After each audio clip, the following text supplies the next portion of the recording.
The road to Black Hollow was so narrow, I nearly missed the turn. The sign was half rotten, hanging by a single nail, with the village name barely visible beneath decades of moss. As I drove past it, a thick curtain of fog rolled across the hills like it had been waiting just for me. The kind that doesn't move when you drive into it. It swallows. I cut the engine once I reached the heart of the village. Silence greeted me, not the usual kind you find in sleepy towns, but a dead silence. No wind. No birds. Not even the low hum of distant cars. It was like the place had forgotten how to breathe. Black Hollow looked like it had been forgotten by time. Stone cottages leaned into the earth like they were tired of standing. Roofs sagged under moss, windows were clouded like cataracts, and every door seemed shut just a little too tightly. I stepped out, my boots crunching on gravel. The inn was just ahead, a squat, crooked building with a lantern swinging above the door. It flickered weakly, more shadow than light. I pulled my coat tighter. The air had weight to it, thick and damp like it had soaked up every secret this place ever buried. I rang the bell on the counter once I stepped inside. The woman who came out said nothing. She looked about 70, maybe older. Her eyes were pale, almost gray, and she moved like she'd been trained not to make sound. Maldini Graves, I said, offering my hand. Room for 3 nights. She didn't shake my hand, just nodded, handed me a rusted key, and walked away without a word. My room was upstairs, small, wooden, and cold. The wallpaper peeled like old skin. The bed looked clean, but the mattress creaked when I sat on it, as if it resented being touched. I unpacked my recorder. Hit the red button. October 28th, Black Hollow. Arrived just after sunset. Locals aren't much for small talk. Village is quiet. Too quiet. Cemetery sits at the north edge. That's where the bell tower is. The one that rings at midnight every Halloween, even though no one's supposed to be alive to ring it. I paused. I don't believe in ghosts, but I do believe in patterns. Something makes that bell ring. Wind, animals, maybe a prankster. I'll find it. I set the recorder down and looked out the dusty window. That's when I saw him. Across the narrow street, just past the old bakery, a man stood motionless at the edge of the cemetery. His coat was black, long. His face was hidden beneath a wide-brimmed hat. He didn't move, not even when a breeze passed through. Just stood there, watching. I blinked. He was gone. I told myself it was just the fog playing tricks. Long drive. Low light. Brain making shadows into men. Still, I locked my door that night. But sleep didn't come. Not really. Because sometime past midnight, I heard the faintest sound drifting through the air, low and distant. The slow, broken clang of a bell. Once. Then silence. And outside my window, something moved behind the trees. The fog was heavier that morning, like it had something to hide. I zipped up my coat and stepped outside the inn. The air was damp and carried the scent of wet earth and old wood. Everything in Black Hollow looked like it had been forgotten by time. Cracked stone walls, crooked fences, windows covered in thick dust like no one had breathed behind them in decades. I followed a dirt path that wound past the chapel ruins and led to the cemetery. The trees that lined the edges bent inward, their branches like fingers trying to shield the place, or maybe trap it. The gate was rusted, hanging crooked on one hinge. I pushed it gently, and it moaned open, the sound sharp in the stillness. The cemetery stretched wide and narrow, rows of leaning headstones jutting out from wild grass and tangled ivy. Names worn by rain. Years faded away. Most of the graves were unmarked or unreadable. But I was here for the bell tower. It stood near the far end, half swallowed by vines and shadow. As I walked, the crunch of dead leaves beneath my boots was the only sound. No birds. No wind. Just me and the graves. Then I saw it. A headstone, newer than the others. Clean, pale granite. No ivy on it. As if the earth had refused to claim it. I moved closer. My breath caught. Maldini Graves. October 31st. I stared at the date. This year. 3 days from now. A part of me froze. Another part tried to laugh it off. Maybe it was a prank. Some twisted village joke for the outsider. But no one in this village had cracked a smile. Not once. I crouched beside the headstone and ran my fingers over the carved letters. They were real. Deep and smooth. Not fresh, not old. Like they'd always been there. Suddenly, a sound behind me. Soft footsteps on the grass. I stood and turned quickly, but saw nothing. The cemetery was empty. The trees didn't even move. I waited. And then I saw the child. She was standing at the edge of the cemetery, half hidden behind a crooked angel statue. Pale face. Long black hair. Barefoot, even in the cold. She raised her hand and held something out. I took a slow step forward. She didn't move. Another step. Then she dropped it on the ground and turned, vanishing into the trees without a word. I hurried to where she'd been and picked it up. A torn page from a Bible. The edges burned, the ink smeared. Only one sentence stood out, written not in print, but scrawled in red. He rings the price, not the hour. I didn't know what it meant, but I folded the page and stuffed it into my coat pocket. Then I looked back at my grave. Still there. Still waiting. And in that moment, with the fog curling low around my ankles and the bell tower looming above, I had the strangest feeling. Like the ground beneath me already knew me. Like it had been whispering my name long before I ever arrived. The chapel was worse than I imagined. From a distance, it looked like a broken tooth jutting from the earth, its stone blackened, its roof collapsed in places, and its windows long gone. As I stepped through the rusted iron gate and crossed into the dead grass that surrounded it, I noticed how silent the air became. No birds. No wind. Just the sound of my boots crunching gravel and something faint, like breathing under the ground. The main doors were hanging off their hinges, and when I pushed them, they groaned like something old waking up. Inside, the air was thick. It smelled of wet ashes and mold, but beneath that was something worse, something sweet and rotting. I clicked on my flashlight. What the fire hadn't devoured, time had ruined. Rows of pews lay collapsed, like they'd been crushed under the weight of invisible hands. The altar was blackened, melted in parts. The wooden crucifix that once hung above it was gone, burned to nothing or taken, I didn't know. I walked slowly, the beam of my flashlight sweeping across the walls. Scratches. Not just burn marks, but deep gouges in the stone. Like someone, or something, had tried to claw its way out. Or in. I didn't want to think about that. Toward the back of the chapel, where the choir might have once stood, the floor had caved in. A black hole gaped there, just wide enough to drop into if I wasn't watching my step. I knelt beside it, shining my light into the pit. The beam caught a set of narrow stone steps. They twisted down into darkness. I hesitated. Every part of me screamed to leave it alone. But curiosity is a disease for men like me. I lowered myself slowly, one hand gripping the damp stone wall, the other guiding the flashlight. The air got colder as I descended. The walls were tighter here, and the light barely reached the bottom. After maybe 10 steps, I landed in a small, square chamber. The ceiling was low, and old wooden beams held it in place like splintered ribs. There were remnants of candles on the floor, burned down to wax puddles, their wicks still black. At the far end of the room, behind a crumbling altar, I saw something carved into the wall. Letters. Latin. I whispered them aloud as I read. Sanguinum sonnet, non horum. I didn't speak Latin fluently, but I'd heard enough in old church records and cult files to recognize it. Blood rings, not the hour. Suddenly the air shifted. Something thumped behind the wall. Once. Then again. Like a heartbeat. Or footsteps muffled by earth. I stood frozen, breath caught in my throat. Another thump. I took one step back toward the stairs when my flashlight flickered. The room went dark for a second. In that brief moment of blindness, I heard it. A whisper. Right behind me. It didn't say words, just breathed them. I turned sharply, the light stuttering back to life. The room was empty. Or maybe it had never been. I didn't wait to find out. I scrambled back up the stairs, 2 steps at a time, my heartbeat loud in my ears. When I reached the top, I slammed the chapel door shut behind me and leaned against it, trying to slow my breathing. That whisper, it hadn't come from a voice. It came from the stone, from the dirt, from something beneath all of this. I left the cemetery that night with mud on my boots and a new weight in my chest. This wasn't just a ghost story.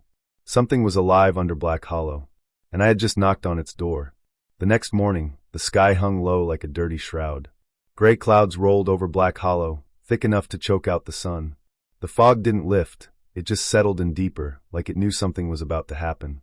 My breath fogged in the cold as I made my way to the village's records office, a crooked building behind the town hall with windows so dusty they looked painted shut. Inside, it smelled like mildew and old paper, thick, musty, and heavy in my throat. Rows of wooden filing cabinets stood crooked on the warped floor. A frail man behind the desk didn't even look up as I stepped in. His name tag said Thomas, and he had the posture of someone who had lived here his entire life and regretted every year of it. "I'm looking for records on Edward Hargrove," I said, voice low but clear. His hand stopped mid-motion, hovering over a file. He turned slowly, eyes dull and wet like old marbles. No such records exist. I stared at him. You haven't even looked. He gave a slow blink. No such records exist. I could have pressed him, but there was no point. Whatever spell this town was under, it had them all talking like broken dolls. I walked past him, deeper into the archive, ignoring his dry cough behind me. It didn't take long. A rusted cabinet labeled Cemetery Maintenance, 1970 to 1990, creaked open under my hand. I dug through brittle folders, half expecting them to crumble in my fingers. And then I found it. A folder marked E. Hargrove, Undertaker.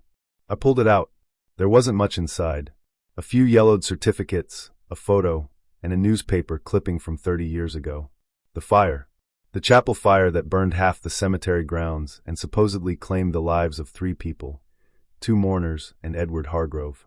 But the photo that stopped me cold. It was black and white, taken sometime in the early 80s. It showed a tall, gaunt man standing beside a coffin. His face was sharp, almost bird-like, with sunken cheeks and deep-set eyes that stared straight through the camera. It was him. The man I saw watching me from the cemetery gate the night I arrived. The same hollow stare. The same crooked posture. But this picture was taken decades ago. He hasn't aged a day. I leaned closer, studying his expression. There was something off about the way he held himself. Formal, too formal. Like he was trying to hold himself together, piece by piece.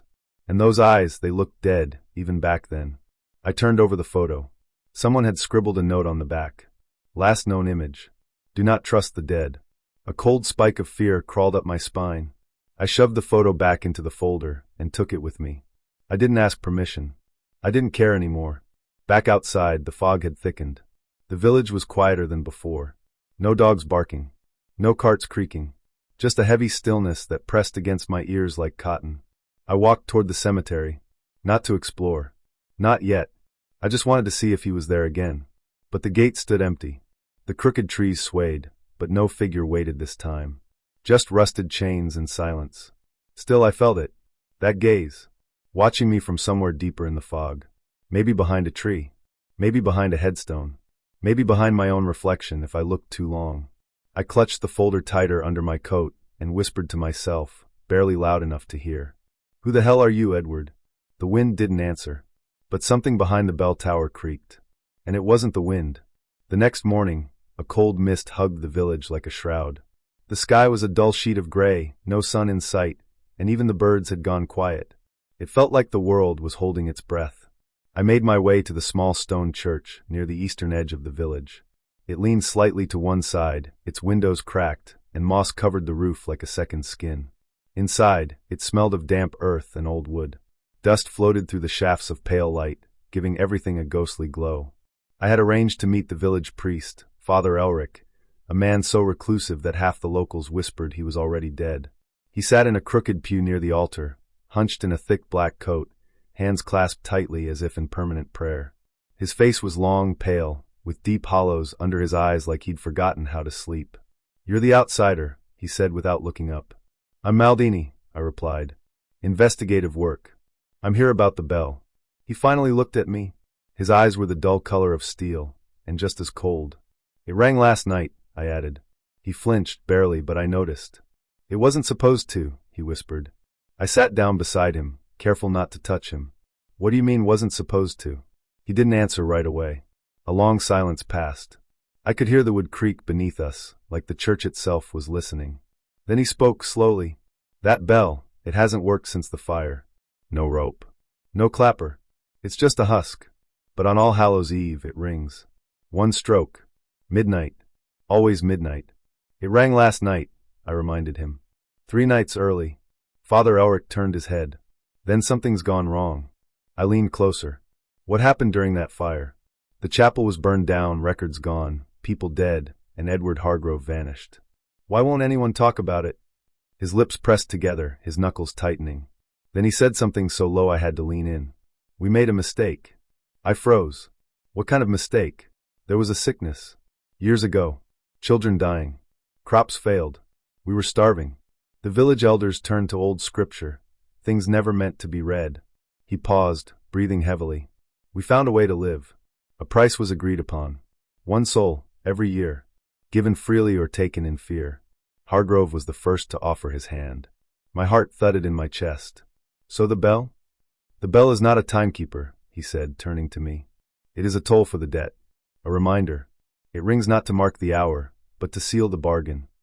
I stared at him, my thoughts spinning. And who chooses the soul? The village does not choose, he said softly. The hollow does. The earth beneath your feet. The roots that twist under the graves. The thing we promised. I felt sick. And if no one offers a soul? His eyes met mine, steady and cold. Then the hollow takes more. I stood up, backing away. You all knew I came here. You let me come. We don't interfere anymore, he said. The hollow brings who it wants. I left the church without another word. The fog outside was thicker, and the cold had a bite now. The trees looked taller, the shadows longer.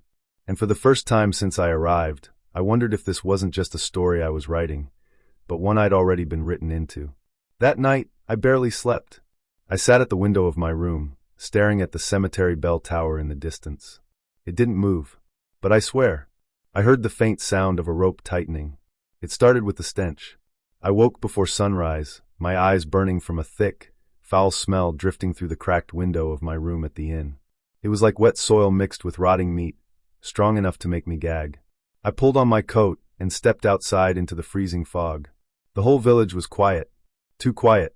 Even the crows that usually circled above the cemetery had vanished. I followed the smell through the winding road that led behind the inn toward the farmlands. That's where I saw them, 3 cows lying still, their bellies bloated, eyes wide open, and mouths stretched like they'd died mid-scream. No wounds. No blood. Just dead. Like their souls had been sucked out through their skin. I wasn't alone. Across the field, a man stood near the fence. He wore a long coat, black as night, and a wide-brimmed hat that shadowed his face. He wasn't moving, just standing, facing the dead animals like they meant nothing. I stepped forward. "Hey!" I shouted. "You see what happened here?" No response. I took another step. The fog rolled between us like a wave, thickening, curling. When it cleared, he was gone. Just gone. I looked around, my breath coming in fast puffs. My hands were cold, but my back was sweating. That was the first time I truly felt it. Not fear, not even dread. It was something worse. Recognition. I'd seen him before. In the photo of Edward Hargrove. And in my dreams. Later that morning, I tried asking the villagers if they'd seen anything. No one answered their doors. The curtains shifted, but no one spoke. At noon, I returned to the cemetery. The gate creaked open on its own, like it had been waiting. I stepped inside and walked toward the chapel ruins. The bell tower stood like a corpse leaning over its own grave. I don't know why I did it, but I placed my hand on one of the broken headstones near the entrance. Cold. Damp. The name was worn away by moss, but the date still showed, October 31st, 1993. The year of the fire. The air grew heavier the longer I stood there, like the graves were breathing around me. And then I heard it. A whisper. Faint. Fragile. Like leaves scraping each other in the wind. At first, I thought it was coming from behind me. I turned. Nothing. Then again, but lower now. Right at my feet. I crouched near the headstone, pressing my ear to the ground. The voice was beneath me. Under the soil. Maldini. I stumbled back so fast I fell, landing hard on the gravel path. Maldini, come down. It was a woman's voice. But twisted.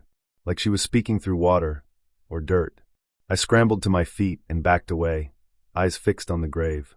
The whispering stopped. Silence returned. But the quiet wasn't peace. It was patience. That night, I dreamed of the bell again. But this time, I was inside the tower. I could feel the rope in my hands. Heavy. Wet. I was being told to ring it. Over and over. A voice behind me whispered instructions, and when I turned to see who it was, I saw myself. Younger. Smiling. Covered in blood that wasn't mine. I woke up screaming, drenched in sweat, the stink of grave soil still clinging to my skin. That's when I knew.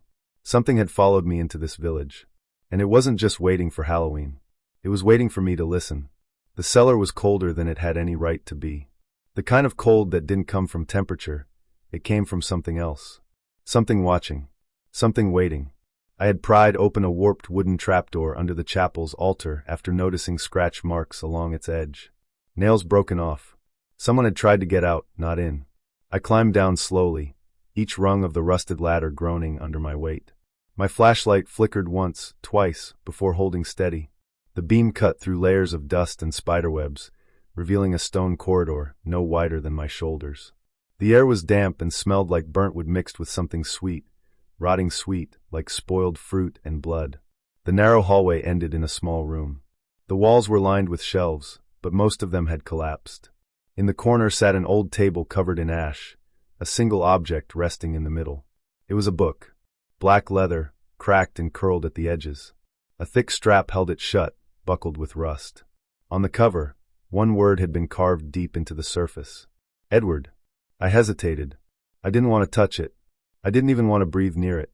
But I reached out anyway, my fingers brushing against the cold surface. It pulsed faintly. That could have been my imagination. Or it could have been something far worse. I unbuckled it and opened to the first page.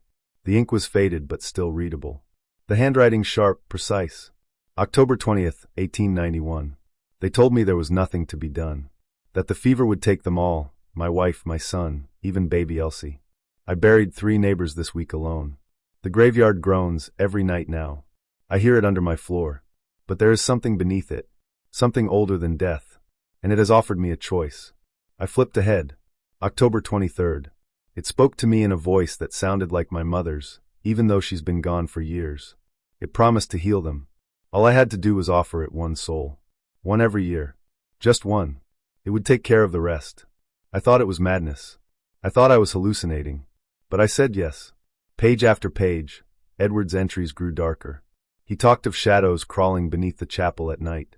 He wrote about the first person he offered, a traveler, lost in a snowstorm, lured into the church under the promise of shelter. The next year it was a thief, then a beggar, then a priest. Each time, the bell would toll once at midnight, a signal that the deal was fulfilled for another year. But over time Edward changed. His words lost sanity.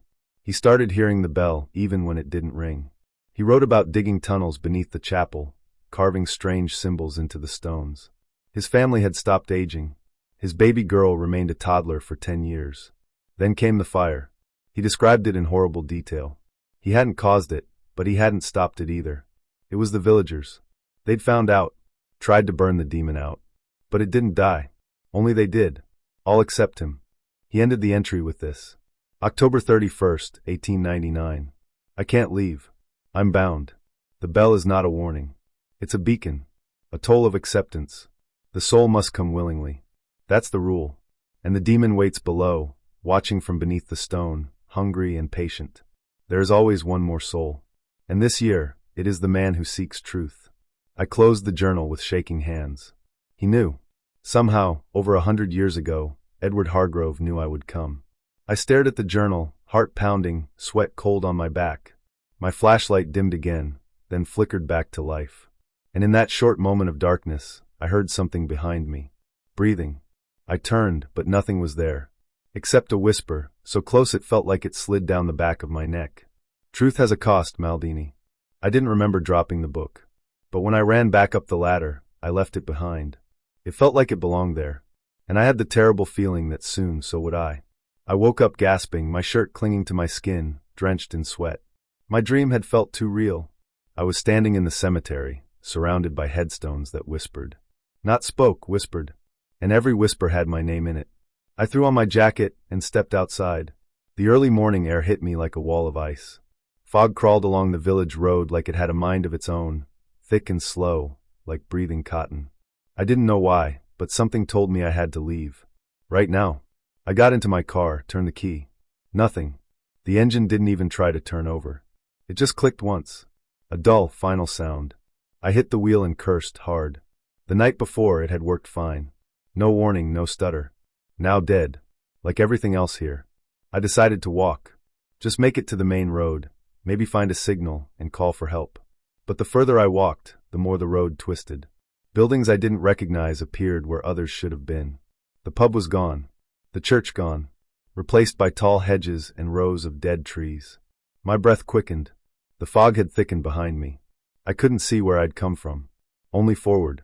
After what felt like an hour, I reached a wooden sign covered in moss. Welcome to Black Hollow. No, I had been walking away from town.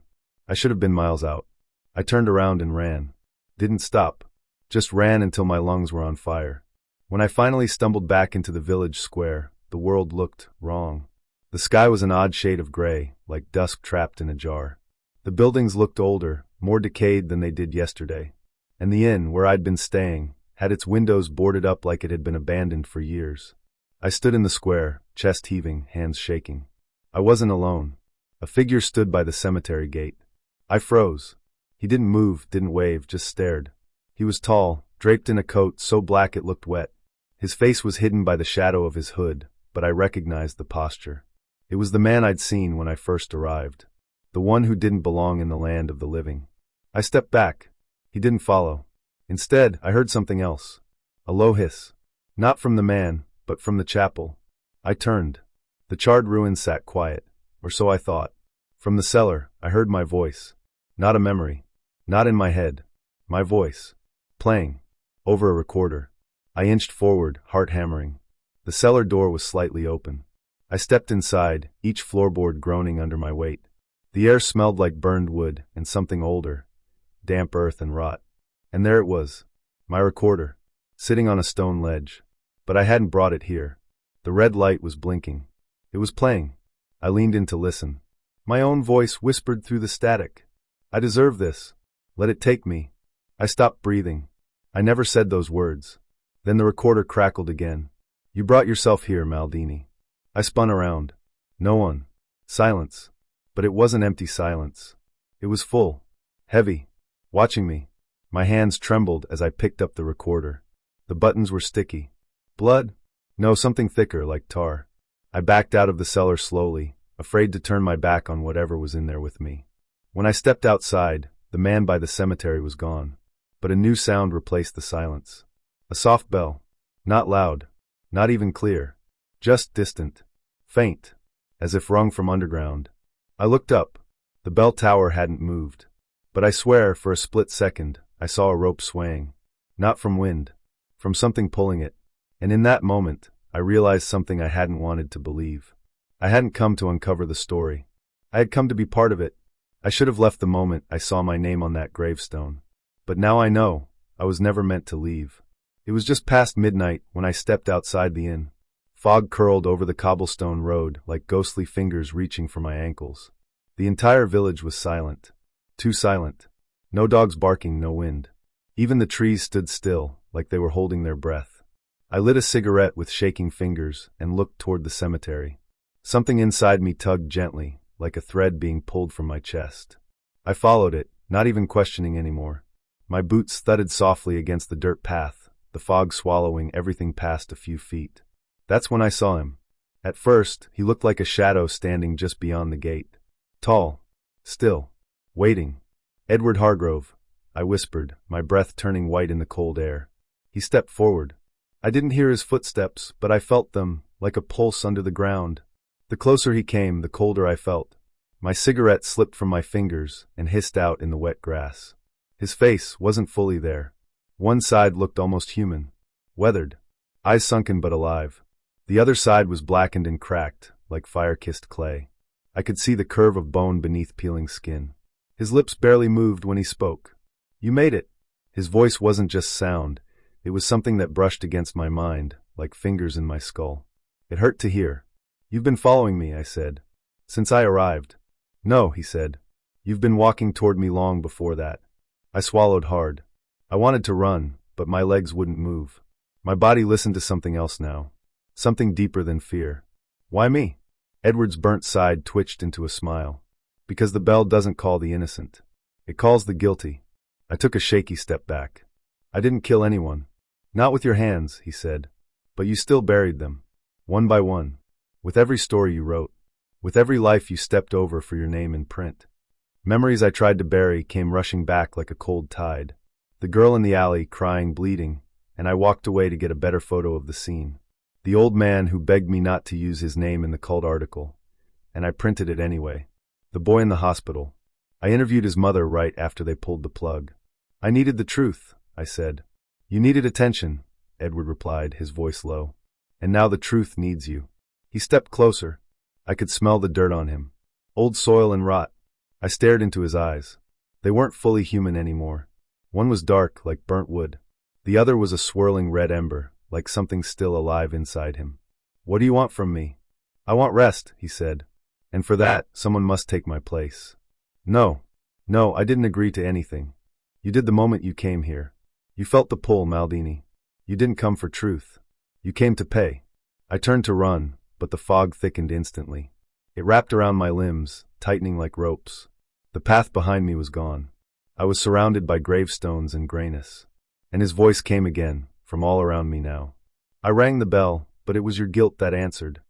I screamed, but it sounded so small in the emptiness. My legs finally moved, and I stumbled blindly through the fog, heart pounding like war drums. Behind me I heard it, soft at first, then louder. The dragging sound of chains, and the slow breath of something very old awakening. October 31st. The sky had turned the color of old ash. No sun, no moon. Just a ceiling of thick, gray clouds pressing down on the earth like it was trying to smother the village into silence. I hadn't slept. My hands shook from the inside out, my thoughts scattered like ash in the wind. The old pocket watch I found in Edward's journal ticked in my coat pocket. I hadn't wound it, and yet it ticked louder with every passing hour. The village was empty. Not quiet, empty. No barking dogs. No chiming church bells. No creaking floorboards from the inn upstairs. I walked through the muddy path leading to the cemetery, boots sinking with every step. Fog curled around my ankles like fingers, trying to hold me still. The windows of the houses I passed were all black. No candles. No light. No people. It was like the village had held its breath and vanished. I stopped by the inn just to see. The front door hung open, swinging slightly in the wind. Inside, the hallway was filled with dead leaves, though I swore the windows had been shut last night. The innkeeper's rocking chair by the fire was empty. Still rocking. Her teacup sat on the table. Still warm. I left without touching anything. The fog grew thicker the closer I got to the cemetery. I couldn't see 10 steps ahead. My ears picked up sounds I couldn't trust, whispers in the fog, footsteps that didn't match mine. Once or twice, I thought I saw someone standing between the trees, but when I blinked, they were gone. Then I saw the bell tower. It rose like a crooked finger in the fog, pointing to a sky that didn't want to look back. The chapel ruins below it were cold and hollow, its stones still blackened from the fire decades ago. The bell itself, heavy rusted cracked down the middle, was still. For now, the iron gates of the cemetery were wide open. A chill rolled through me as I stepped inside, like passing through a wall of ice. My breath puffed in clouds. My footsteps crunched on dead leaves, but even that sound felt muffled. Like the air didn't want to carry anything loud tonight. Gravestones leaned at odd angles. Some had names. Others were completely blank. And a few had words etched that made no sense, symbols, prayers, dates that didn't exist. But one stood out, the one with my name. I had seen it before, but now, the date had changed. It no longer said October 31st this year. It said tonight. There was something tied to the grave. A string, black and frayed. I followed it. It led through the crooked stones, past the chapel wall, and right to the door at the base of the bell tower. The string disappeared under it, as if pulling something behind. My hand trembled as I reached for the door.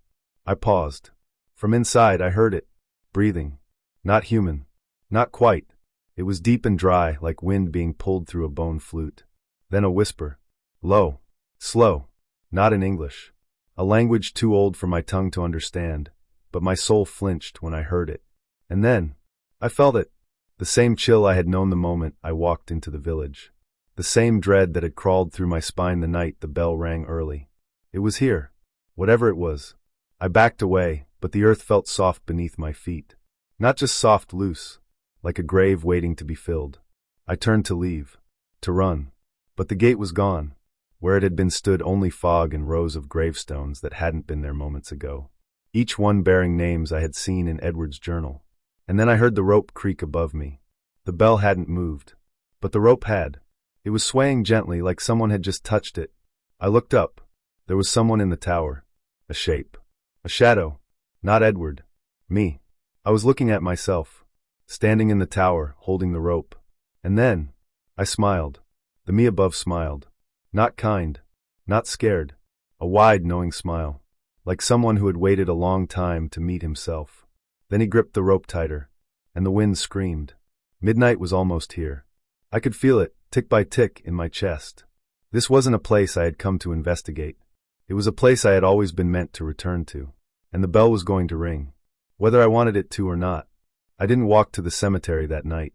My feet moved on their own, like I was being pulled by invisible strings. The fog was thicker than ever. It didn't just hang in the air, it breathed. Every step I took felt heavier, colder. The sky above me was moonless, and the stars had vanished. The whole world felt like it had stopped spinning. I had checked the time before I left the inn. 11:37 p.m. I wasn't alone, though I couldn't see anyone. But I could hear them, breathing, shuffling, watching from the windows, or maybe from beneath the earth. When I reached the rusted gates of the cemetery, they were already open, wide, as if waiting. The bell tower loomed in the dark, tall and crooked. The old chapel ruins beneath it groaned in the wind, the stones shifting like they remembered pain. I felt my heartbeat slow, not from fear, no, something else. A strange stillness, like I had passed the point of no return. My recorder was in my coat pocket. I pulled it out, pressed record with a trembling thumb. This is Maldini Graves. It's 11:44 p.m. If anyone finds this, don't come looking. The bell rings tonight. I stepped into the cemetery. The moment I crossed the threshold, the fog behind me rolled in like a curtain. I turned. The village was gone. The chapel door stood half-rotted, its wood blackened from the fire that should have erased it decades ago. I pushed it open. Inside, it was colder than winter. The stone floor was slick with dew or sweat or something worse. The air smelled of burned cloth, old bones, and soil turned too many times. At the center of the chapel, the staircase spiraled up into the bell tower. I climbed. Each step creaked, but not like wood, more like a whisper. The higher I went, the louder it got. Not from the stairs, but from inside my own head. Maldini. Maldini. Maldini. Then I heard the rope creak. Someone was already up there. When I reached the top, Edward was waiting. He stood by the bell, his back to me. The moonlight from a cracked opening in the tower wall touched only his outline. His coat was torn, his hair long and gray, moving in the breeze that shouldn't exist. One hand held the bell rope. The other was missing fingers. "You came," he said, without turning around. "I always do," I replied, surprising myself. He turned slowly. His eyes weren't glowing or bleeding or empty like I expected. They were tired. So tired. His face was burned, twisted, but there was sadness in it. "You understand now," he said. "Yes," I whispered. "You were never ringing the bell to summon the demon." He nodded. "You were calling the replacement." The wind howled through the tower like it agreed. I stepped closer. I didn't feel fear anymore. Just acceptance. Like I'd known this ending all along. "I offer myself," I said. "If it ends the curse, if it stops the cycle." Edward looked at me, then down at the rope in his hand. "That's not how this works," he whispered. "What do you mean?" "You were never the offering, Maldini. You were the chosen one. The bell ringer. The next." And then it happened. The bell swung without him touching it. It rang once. A deep, thunderous sound that shook the tower. Dust rained from the rafters. My knees buckled. Chains slithered up from the floor, real chains, wet with earth, covered in thorns. They wrapped around my ankles, then my wrists. I screamed, not in pain but in shock. The recorder fell from my hand and shattered on the stone. I tried to move, but the chains were alive. They tightened around my chest. My back arched. My mouth opened in a silent cry. Edward stepped back. His body began to break apart like dry leaves. His face collapsed inward. His bones turned black, then fell like ash. His last expression was peace. Relief.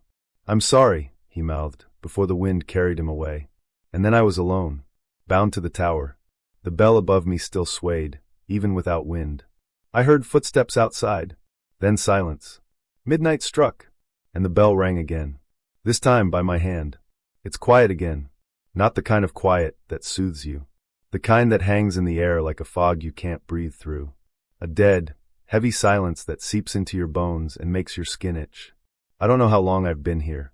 A year? Maybe more. Time doesn't tick the same way when you're underneath the chapel. The light never changes. The air never moves. There's no sunrise. No moon. Just stillness and the sound of the chain. It scrapes when I shift. Tightens when I speak. They didn't tell me that part. When Edward handed over the rope and the bell groaned with that awful, hollow cry, he didn't say I'd be awake for the rest of it.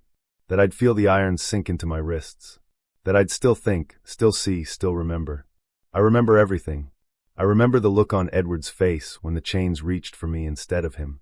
That slight, grateful smile, like a man stepping off a sinking boat onto dry land. "You were always the one," he whispered. Then he turned to ash. And I screamed. But now my voice doesn't echo anymore. The chapel above me is gone, burned, ruined, but the foundation is still here, and beneath it the demon still waits. Silent. Cold. It never speaks. It doesn't need to. The deal was sealed long before I arrived. I wasn't here to uncover the truth. I was the truth. The chosen. The ringing soul. Every night I feel the pull of the bell. Every Halloween the chain loosens just enough. It guides my hand to the rope. Cold, frayed, stiff with age and blood. And at midnight I pull. One ring. One soul. One reminder that the hollow still breathes. Tonight I feel it again. The change. The chill. The whisper of wind from nowhere. It means someone new is here. Someone standing at the gate. A journalist, maybe. Curious. Brave. Or stupid. Just like me. I can feel him walking the graveyard now. His footsteps sound like thunder in this place. He'll find the headstone. He'll see the chapel ruins. Maybe he'll hear the whispers if he listens long enough. And when he turns to leave, when the fog rises and the road disappears, he'll realize there's no leaving once you've heard the bell. I wish I could warn him. Tell him to run. But my voice doesn't reach past the stone. And the bell doesn't warn. It tolls. And so, as midnight draws near, I stand in the darkness. The chain grows warm. The rope sways gently. I take it in my hands. And I ring the bell. Gong. Far above, in the still night, it echoes through the hollow. Slow. Deep. Final. Another year begins. And the hollow waits once more.